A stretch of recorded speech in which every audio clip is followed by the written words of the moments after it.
Ya'ate, everybody. Ya'ate. Ya'ate is a traditional Navajo greeting. It's like saying hello, but it literally means walk in beauty. So I say Ya'ate to everybody. At the very beginning of Mass, I introduced myself as Father Michael Carson. I work in Washington, D.C.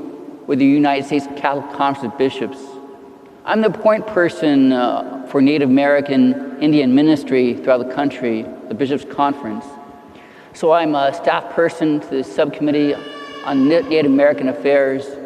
I also coordinate missions, churches, and schools, mostly on reservations, but those who cater to Native American population. I'm here this morning to talk to you about a very special place, the Mission Appeal. That's the Diocese of Gallup, New Mexico.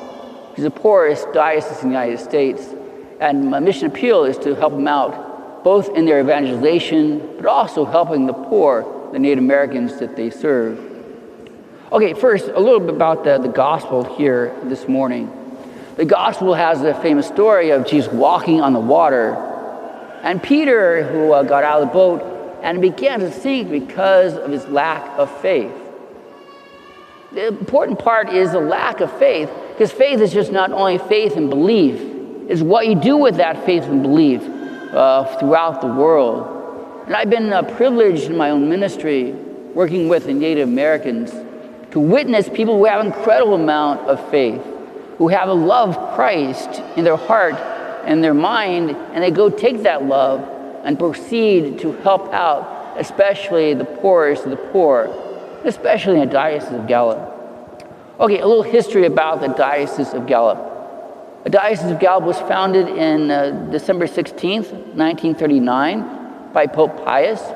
And before the Pope became a Pope, he came to the U.S., he came to the Southwest and thought, wouldn't it be a wonderful idea to have one diocese with all the major reservations in the Southwest? So that's what he did. When he was Pope, he circled out all the major reservations and put them in one diocese. Now, it's a great idea because then the Diocese of Gallup, as it still does today, can work on Native American ministry. But it's also a concern because he also circled up some of the poorest places in the United States. It makes it very difficult to run a diocese, especially in much needed ministry the diocese does. Okay. Has anybody been to the Southwest? Raise your hand. Southwest United States. A couple people. Have you guys been to New Mexico? Raise your hand. All right. How about northern New Mexico and the Four Corners area? Have you been to the Four Corners? All right. This is where you get to stand in 4 states all at once. You've done that? Yeah, me too. Now, I got my big start in Native American ministry in the Four Corners in a place called Shiprock. It's about 30 miles from the Four Corners. Kind of on the New Mexico side. Now what happened is I'm originally a priest of the Diocese of San Jose, California. I was a pastor there, and when I was a pastor, I got my call from a good friend of mine, Father Dan Cassis. Now Father Dan Cassis was originally from California, from the Bay Area, but he got hooked up in the Diocese of Gallup because he wanted to be a missionary to the Native Americans. Anyway, his problem was that he became a pastor, and he replaced some 4 Franciscan priests, and he had 2 parishes and 3 churches. They're about 30 and 40 miles apart, so it was very difficult for him to celebrate Mass on one weekend. So he really needed help. So I made arrangements with my bishop to help him out, especially during the summertime, which I did. Now, there's some experiences I have of working in the parish. First, I remember the first night getting there, the incredible beauty of the place. Now, if you've been to this part of northern New Mexico, you know what I said, especially during sunrises and sunsets. When the sun gets behind a thundercloud, the entire sky turns into these reds and oranges and purples and blues. It's quite a wonderful and very beautiful place.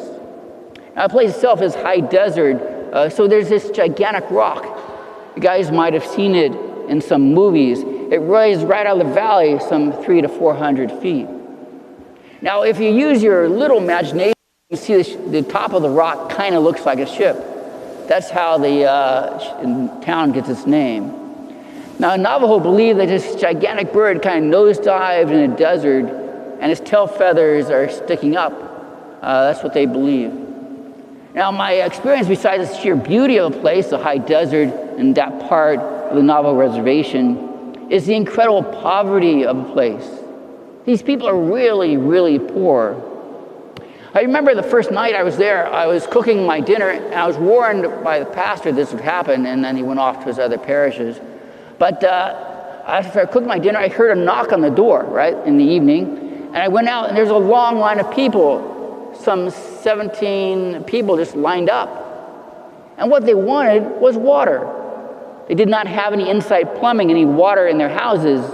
So after I gave permission, they took the hose from the garden and filled up these gallon jugs of water, put them back into the cars and drove them out to their houses so they have water in their houses. And I was there during summertime. I was there for a couple of years. And I organized my parishioners back home to help out with jackets and blankets and clothing and toys for the kids. We organized a caravan from San Jose, California, all the way to Shiprock, to the northern New Mexico. And we wanted to go to what's called the deep res. These are houses outside the major towns and villages. So we had to hire these four-wheel drive vehicles because the Navajo have a loose definition of exactly what a road is. So we packed out these four-wheel drive vehicles and rode off to the deep res. Now people realized right away the problem with these houses is they didn't have any windows or doors. Now it gets pretty cold there in the Navajo Nation. It's on the Colorado Plateau, so it's about 5,000 feet, and it snows there during the wintertime. So they only had these blankets to hold in the heat, and they only had a wooden stove. Of course, they didn't have any electricity or any running water. So my people back home worked on a way to build windows and doors for these houses to keep in the heat, especially for the children, which are very cold during the wintertime. And they worked very hard in other aspects to help the poverty of that part of the reservation. Now, not only does the Diocese of Gallup hold on to the Navajo Nation, which is the largest reservation in the United States, but they have the Hopi and the Pueblo as well, and then they also have a problem with poverty.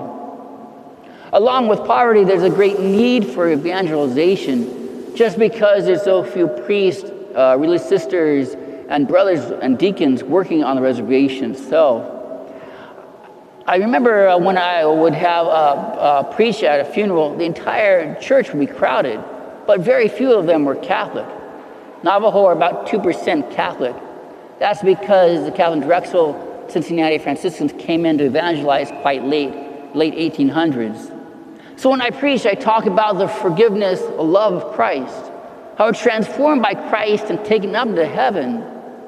Traditionally, the Navajo have this fear of death, because they believe traditionally that when somebody dies, the good part of that person, what makes them a good person, that goes off to a sort of heaven. Now the bad part of that person, what makes that a bad person, that kind of stays around. It's called a chinli. It acts like a poltergeist, gets into mischief. That's why the Navajo usually don't go to a place where somebody's died. They stay away from cemeteries. They don't even talk about death because of this great fear of death. So when I preached, I said, no, that's not the Catholic belief. We believe that we're transformed, we're embraced by Christ and taken up to heaven, and death is not something to fear. Well, that really gets to their heart and soul, and they want to talk to me after Mass. And I can see there's great need for just talking about the love of Christ. But unfortunately, just because there's so few Catholic churches and priests and nuns and religious brothers and deacons in the reservation, it goes unfulfilled, that great need for evangelization. So the Diocese of Gallup really works hard in terms of evangelization, especially helping the poor of the diocese. Now I'm on behalf here of my good friend Bishop Wall, who's the Bishop of the Diocese of Gallup, realizing they cannot sustain even the basic needs of the diocese without outside help. So that's where you come in. There are some baskets, and after Mass, just put your funds in the basket to help out the Diocese of Gallup, especially in the work for evangelization and helping out the poor. It's much needed. But not only your funds, your money, but we also need your prayers. Not just for the Diocese of Gallup, but everybody working very hard in Native American Indian ministry, because we can't do anything without your prayers. We also have a great website from Diocese of Gallup, so just Google Diocese of Gallup and have a nice video, get more information about the Diocese of Gallup. I know some of you might even be called to work with the Native Americans, especially with Native Americans in the diocese. So just think about how you can work on being there and helping out the Native Americans. So I also need your prayers on my various ministries, not just for the Diocese of Gallup, for all the Native Americans throughout the country as I work with the evangelization, but especially helping the poorest of the poor.